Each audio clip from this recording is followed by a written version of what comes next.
Prezado Monsenhor Mateus, irmãos e irmãs que também nos acompanham pelas redes sociais, hoje a igreja celebra a Ascensão do Senhor.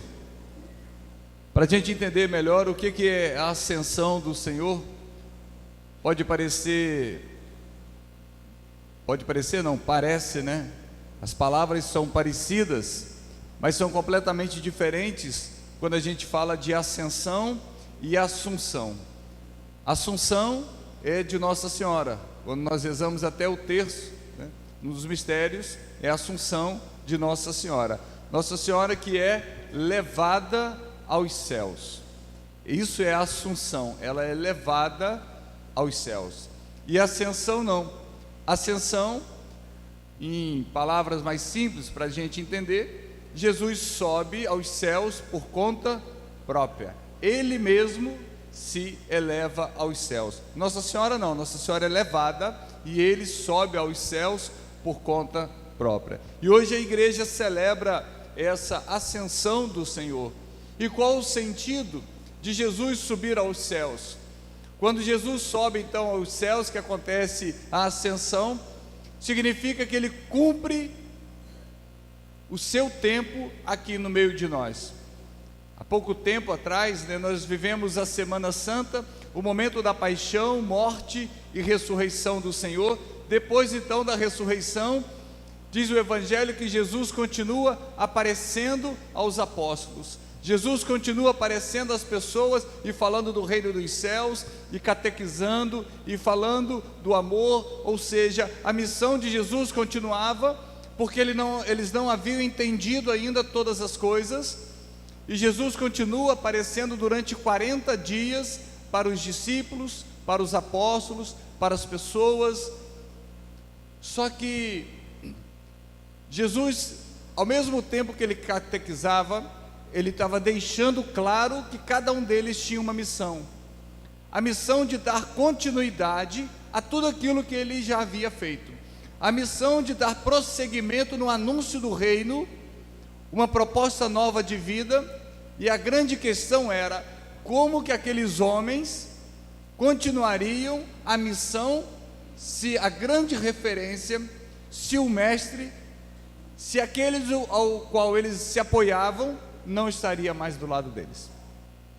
Aqueles que, quando a tribulação acontecia, eles corriam em direção a Jesus e ele não estaria mais, porque ele iria subir aos céus. E Jesus então dá essa missão para os apóstolos, mas ao mesmo tempo faz uma promessa.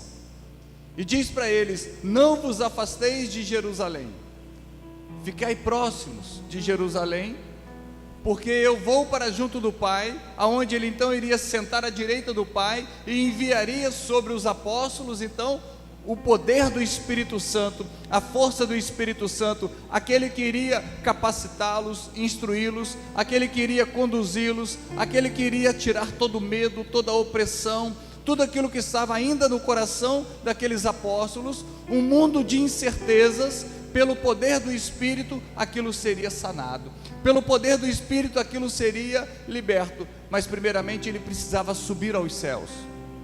Ele precisava da ascensão, ele precisava ir para a direita do Pai, para que então, junto do Pai, enviasse o Espírito Santo. E foi exatamente isso que aconteceu.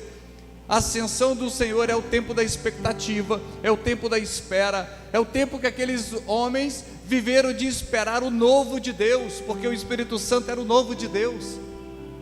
Era uma nova etapa, era um novo momento para eles, porque eles haviam presenciado muitas curas, muitas libertações, havia presenciado Jesus ressuscitar mortos, haviam presenciado Jesus também ser crucificado, e agora viria um novo momento. O novo tempo é o tempo do Espírito Santo, é o tempo que iria incendiar aqueles homens, o coração deles, a mente deles.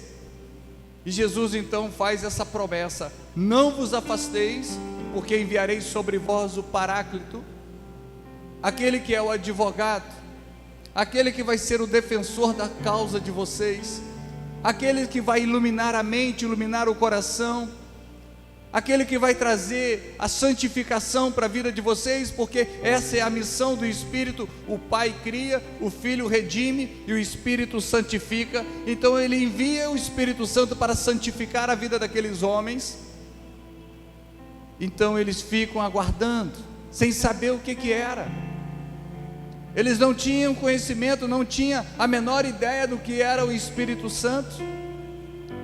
Então, nesse momento que Jesus sobe aos céus, 7 dias depois, então, vem sobre eles, sobre Maria, sobre os apóstolos, reunidos no cenáculo em oração, o poder do céu, o poder do Espírito Santo.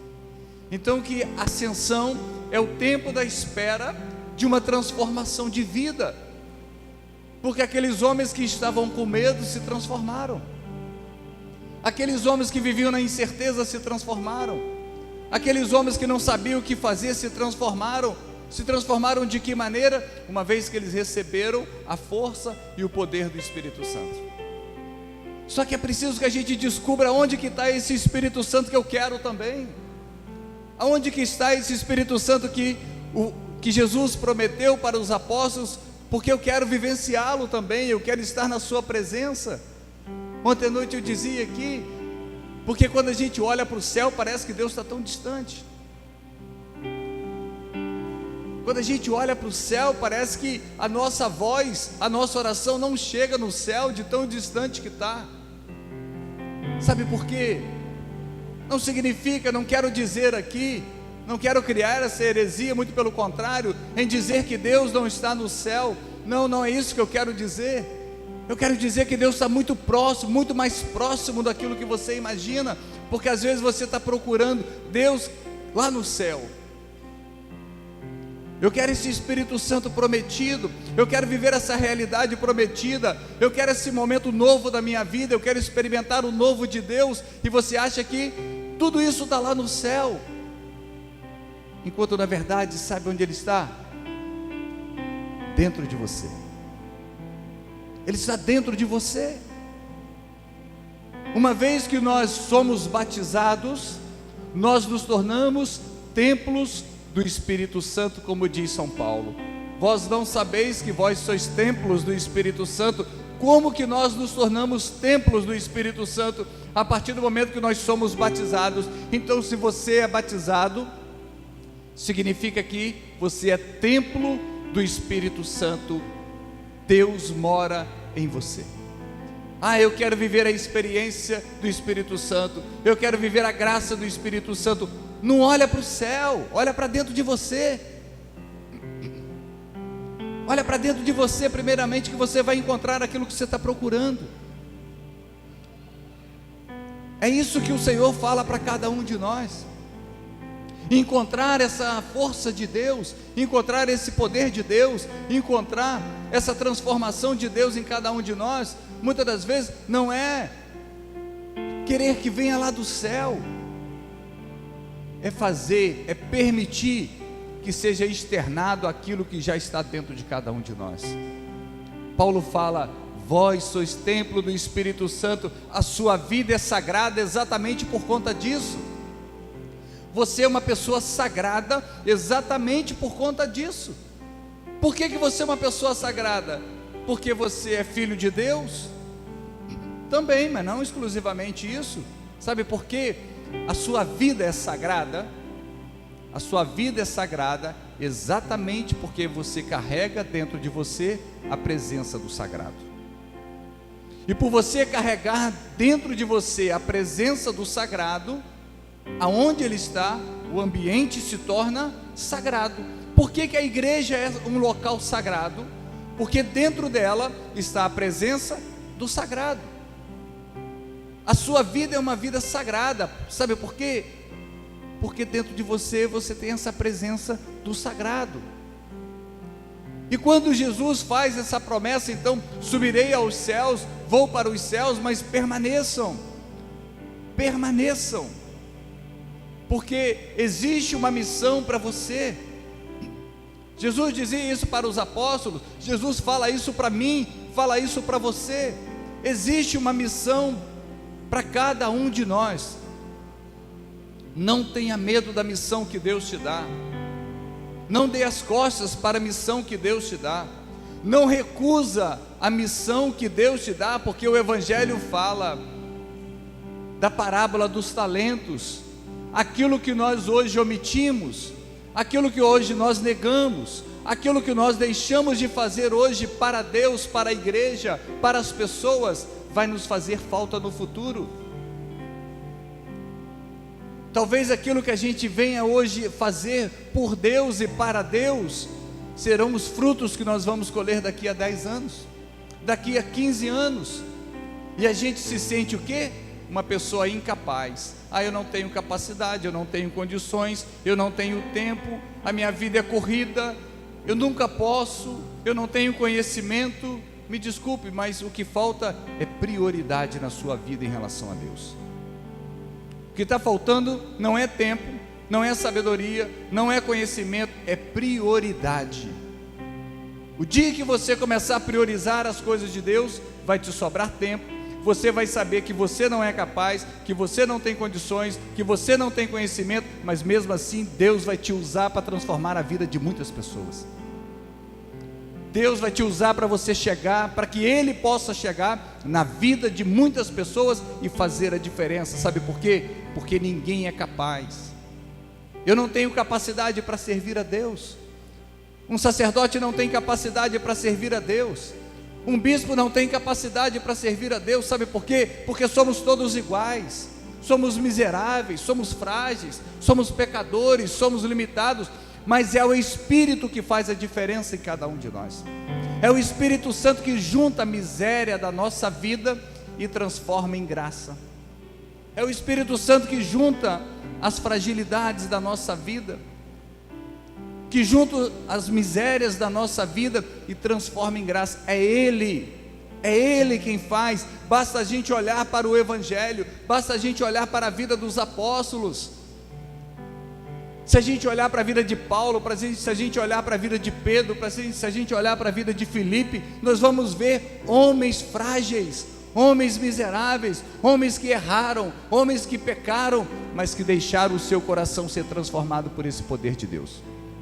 E é isso que nós devemos fazer na nossa vida. Exatamente isso. Permitir que essa promessa que o Senhor faz hoje para nós, de subir aos céus e enviar sobre nós o Espírito Santo, que a gente permita que isso aconteça. Permita que isso aconteça. De receber essa graça, esse poder do céu, algo que é transformador. Muitas coisas precisam começar a ser renovadas na nossa vida, ser restauradas na vida de cada um de nós. Para encerrar essa homilia, eu quero dizer para você: Deus tem muito para fazer na sua vida. Deus tem muito e deseja muito fazer na nossa vida. E sabe por que muitas das vezes Deus não faz? Sabe por que muitas das vezes as coisas não acontecem? É porque nós não permitimos que Deus faça. Não é Deus que não quer, não é Deus que não tem poder, não é Deus que não tem força, somos nós. Deus nos ama tanto, que Ele respeita as nossas vontades. E por Ele respeitar a nossa vontade, quando eu falo, isso eu não quero, Senhor, Ele sabe assim, você vai perder, mas eu vou te respeitar. Você vai deixar de receber muitas coisas, mas eu vou te respeitar.